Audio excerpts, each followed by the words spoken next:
నియోజకవర్గం గాజు గ్లాస్ కి అతి భారీ మెజారిటీ వస్తుందని కూడా నమ్మకం. ఈరోజు మనందరం మన జనసేన పార్టీ అధ్యక్షుడు పవన్ కళ్యాణ్ గారి మాటలు వినడానికి మనం వచ్చాం. అందువలన నేను సమయం తక్కువ ఉంది కదా, దానివల్ల నేను ఈరోజు రెండే విషయాలతోని ముగింపు చేస్తా. మా నాన్నగారు జిఎంసి బాలయ్య గారు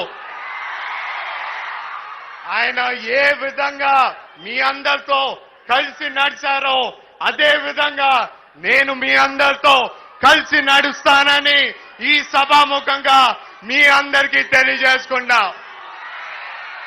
ఆయన అనుకున్న ఆశయాలు, ఆయన అనుకున్న కోనసీమ అభివృద్ధి, water plant, water mineral water అయినా, లేకపోతే ఆయన అనుకున్న రైల్వే ప్రాజెక్ట్ అయినా ఖచ్చితంగా రేపు అధికారంకి వచ్చినప్పుడు మీకు ఆ రైల్వే కూతని వినిపిస్తానని కూడా ఈ సభాముఖంగా మీ అందరికీ తెలియజేసుకున్నా.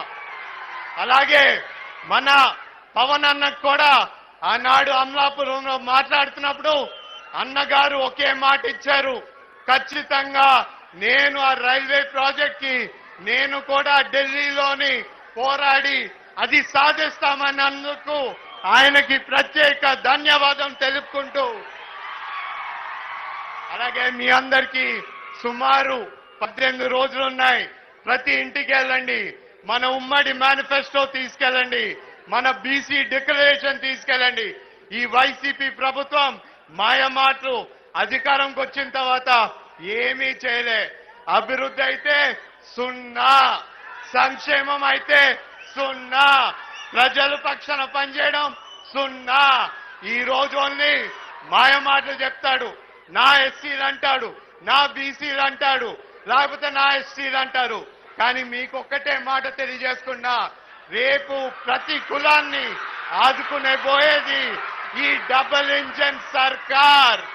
రేపు అభివృద్ధి అయినా, సంక్షేమైనా, ప్రజల పక్షాన పనిచేయడమైనా ఈ డబుల్ ఇంజన్ సర్కారే సాధిస్తుందని ఈ సభాముఖంగా మీకు తెలియజేసుకుంటూ, ఇప్పుడు మన జనసేన పార్టీ అధ్యక్షుడు పవన్, నదీ పరివాహక ప్రాంతాలు ఇలాంటివి ఉండి మేము వెనకబడిపోతున్నాం, మీరు బాగున్నారని చెప్పి కేవలం ఉభయ గోదావరి జిల్లాలను చూపించి అభివృద్ధిని చెప్పి ఈ రోజున మనం విడిపోయితే నష్టపోయాం మనం ఈ రోజున. అలాంటి ఉభయ గోదావరి జిల్లాలకి గోదావరి పారుతూనే ఉంది ఒకవైపు, కానీ తాగడానికి నీళ్లు లేవు. లంకల గ్రామాలకి చిన్నపాటి వరద వస్తే దారి లేకుండా పోతా ఉంది, నీటి సౌకర్యం లేదు.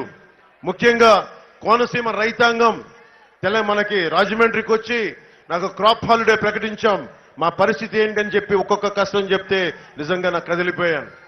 కోనసీమ రైతాంగానికి మీరు చెప్పిన సమస్యల్ని నా గుండెల్లో తీసుకున్నాను. ఆ రోజు మీరు చెప్పిన పాయింట్స్ అన్ని రాసుకున్నాం. 2022లో కోనసీమలో వరి పండించే రైతులు పంట విరామం ప్రకటించారు. నీరు అందించడంలో ప్రభుత్వం నిర్లక్ష్యం, కాలువల నిర్వహణ లేక ముంపు సమస్య, పెట్టుబడి పెరిగిపోవడం, మద్దతు ధర ఇవ్వకపోవడం, పంటలు వేయలేదు. దాదాపు 13 మండలాల్లో పక్క నియోజకవర్గంతో సహా అమలాపురంతో సహా క్రాప్ హాలిడే ప్రకటించారు. రైతానికి 25,000 నష్టం కలుగుతా ఉంది. అదే కౌలు రైతు అయితే 45 నుంచి 50,000 నష్టం కలుగుతా ఉంది. రైతు భరోసా కేంద్రాల ద్వారా అమ్ముకోవాలంటే 1,00,000 నిబంధనలు పెడతా ఉన్నారు. అమ్మినా సకాలంలోకి డబ్బులు రావడం లేదు. కౌలు రైతులకి గుర్తింపు కార్డులు అందించడం లేదు. పంట కాలువలు పూడికలు తీయించడం కానీ, మరమ్మతులు చేయించడం కానీ, ఏటిగట్లు పటిష్టపరచాలి, ఇవేమీ చేయట్లేదు. తొలకరి పంట సమయంలో భారీ వర్షాలు, విపత్తుల వల్ల పంట నష్టం కలుగుతా ఉంది. ధాన్యం రంగు మారుతా ఉంది. ఇది మా దృష్టికి తీసుకొచ్చిన సమస్య. కాలువ గట్లే డంపింగ్ యార్డులు, ప్రతి పంచాయతీల్లో ఉన్న చెత్తంతా తీసుకెళ్లి కాలువ గట్ల మీద, గోదావరి గట్ల మీద పోస్తుంటే దాంతో కాలువలు, నదులు కూడా కలుషితం. ఒక సమర్థత, ఒక ప్రతిభ ఉంటే అది ఒక భీమ్లా నాయక్ సినిమా అయింది, ఒక వకీల్ సాబ్ సినిమా అయింది. సినిమాలు చేస్తే డబ్బు అంటే పని చేస్తేనే డబ్బు వస్తాయి. ఆ డబ్బుకి నేనేం చేశాను, నేను కూర్చోబెట్టి నేను రైతాంగానికి హెల్ప్ చేయగలిగాను. అదే ప్రభుత్వం కూడా సంపద సృష్టించాలి, ఉద్యోగాలు ఇవ్వాలి, ఉపాధి అవకాశాలు కల్పించాలి, రైతాంగానికి సరైన కాలువలు పూడికి తీసి డ్రైనేజీల వ్యవస్థను బాగు చేసి నిజంగా పంట పండే పరిస్థితులు పెట్టాలి, సంపద సృష్టించాలి. అప్పుడు ఎవరికైనా సరే దారిద్ర్య రేఖ దిగువనున్నా కానీ తెచ్చుకున్నారు. ఈ స్థలాలన్నీ ఇచ్చిన స్థలాలు బాగున్నాయా అంటే అన్ని నదీ పరివాహక ప్రాంతాలు, చెరువులు, శ్మశానాల మధ్యలో, పల్లప ప్రాంతాల మధ్యలో ఇవ్వడంతో పేదలు ఇల్లు కట్టుకునే పరిస్థితి లేదు. పేదలకు ఇల్లు కట్టలేని ఎమ్మెల్యే కత్తి మండలం, ఒక మల్కీపురం మండలం కత్తి మండలంలో ఒక 5 ఎకరాల్లో మంచి భవనం కట్టుకొని ఉన్నాడు. మన ఓట్ల మీద గెలిచి పేదలకు ద్రోహం చేసి కూర్చొని మల్కీపురం మండలంలో 5 ఎకరాలు ఇల్లు కట్టుకున్న వ్యక్తి. అదొక్కటే కాదు, ఇసుక కూడా బెదిరించి తీసుకున్నారు. ఇనుమును కూడా వ్యాపారుల నుంచి బెదిరించి తీసుకున్న వ్యక్తి. ప్రైవేట్ స్థలంలో ప్రభుత్వ నిధులతో ఇల్లు కట్టుకున్న వ్యక్తి. అంతర్వేది రథం దగ్ధమైతే ఆయన కూర్చోబెట్టి ఈ రోజు దాకా దాని మీద ఏం మాట్లాడలా. సకినటిపల్లిలో ఫైర్ స్టేషన్ కావాలి 2019కి అడిగిన రాపాక గారికి జగన్ పంచన చేరాక ఈ రోజుకి ఒక ఫైర్ ఇంజిన్ గురించి అడగాల్సిన మనసు రాలా. ముఖ్యంగా దాతలు ఇచ్చిన కాలేజ్ ఉంది, దాతలు ఇచ్చిన మల్కీపురంలో కళాశాల భూములపై వీళ్ళు వైసీపీ మరి కన్నుబడింది. దాదాపు 500 కోట్ల రూపాయల విలువైన భూములు ఒక్కొక్క లెక్చరర్ని బదిలీ చేసి దాన్ని మూసేసి 500 కోట్ల భూమిని దోచేయడానికి ప్రయత్నం చేస్తా ఉన్నారు. వైసీపీ నాయకులకు ఒకటే చెప్తున్నాం, 18 రోజులు మేము ప్రభుత్వాన్ని స్థాపిస్తున్నాం.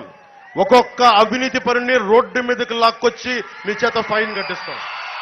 అలాగే చింతలమర్రిలో రాపాక గారు పర్మిషన్ లేకుండా చెరువులు తవ్వకాలు చేస్తున్నారని దృష్టికి వచ్చింది.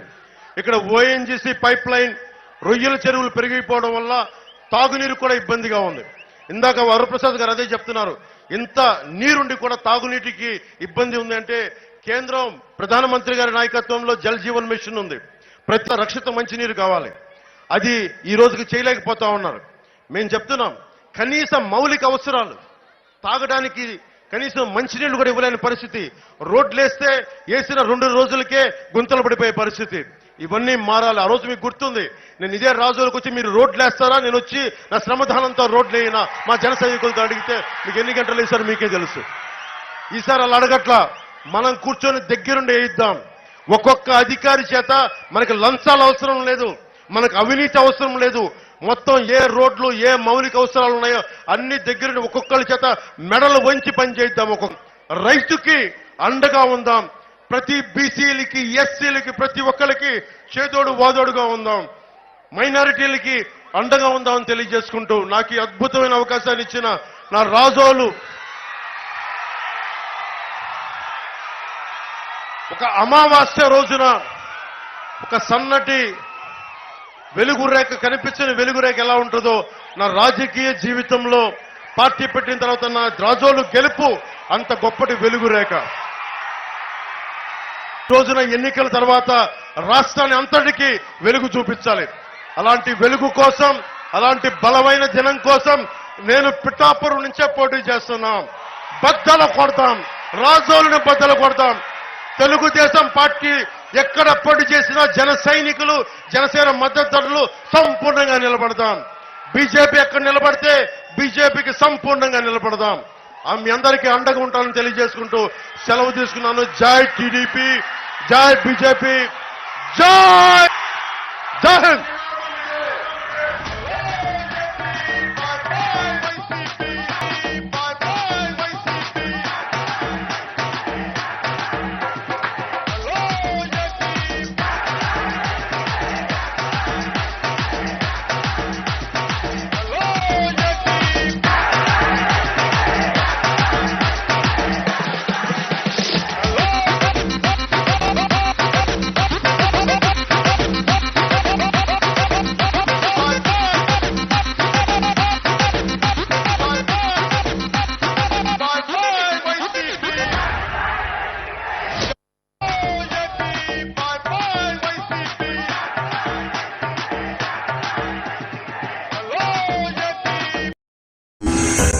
Dhanalakshmi ventures DTCP approved layout, Amalapuram పట్టణానికి అతి చేరువలో ఆహ్లాదకరమైన వాతావరణంలో 100% వాస్తుకు సరిపడిన సువిశాలమైన రోడ్లు, కరెంట్ మరియు అత్యాధునిక డ్రైనేజీ వ్యవస్థతో చుట్టూ ఫెన్సింగ్ తో ప్లాట్లు అమ్మకమునకు కలవు.